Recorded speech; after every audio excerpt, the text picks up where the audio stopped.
আমরা এই মুহূর্তে টেলিফোনে যোগাযোগ করতে পেরেছি তৃণমূল মুখপাত্র অরূপ চক্রবর্তীর সঙ্গে। অরূপদা, আমরা দেখেছি দুর্গাপুরের যে ঘটনা, সেই ঘটনা একেবারেই সম্প্রতি হয়েছে এবং সেখানে ওড়িশার মুখ্যমন্ত্রীর যে ভূমিকা, সেই ভূমিকা আমাদের মনে আছে। কিন্তু এবার ওড়িশায় একজন গণধর্ষিত হয়েছেন বলে অভিযোগ সামনে আসছে। ভিন রাজ্যের এক নাবালিকা গণধর্ষিত হয়েছে, কি বলবেন?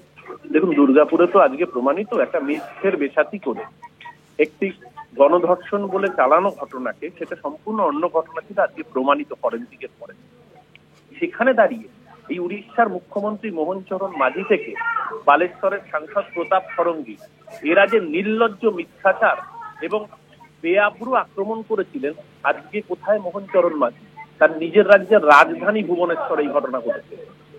যে রাজ্যের মেয়েটি, সেই রাজ্যটিও ডাবল ইঞ্জিন শাসিত বিহার।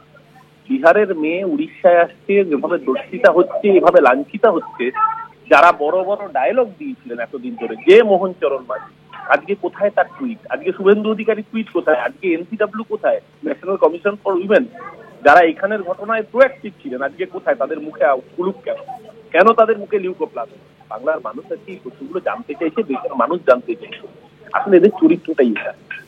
এ রাজ্যে একটি যে ঘটনাই ঘটেনি সেটাকে একটা মিথ্যের বেসাতি দিয়ে একরকমের রং দেওয়া, তারপর নিজের রাজ্যে যখন এর থেকে খারাপ ঘটনা ঘটছে তখন মুখে কুলু পেটে বসে রয়েছে। এটাই বিজেপির চরিত্র। গোটা দেশ আজকে সেই চরিত্রটা সামনে নিয়ে বেআব্রু হয়ে যাওয়া চরিত্রটা গোটা দেশের মানুষ দেখতে পাচ্ছে। একেবারেই অরূপ দা, সেক্ষেত্রে অবশ্যই যে যেমনটা আপনি জানাচ্ছিলেন যে এখনো পর্যন্ত কিন্তু আমাদের তো ধন্যবাদ আপনাকে। আমরা কথা বলছিলাম, আমাদের সঙ্গে ফোন লাইনে ছিলেন তৃণমূল মুখপাত্র অরূপ চক্রবর্তী।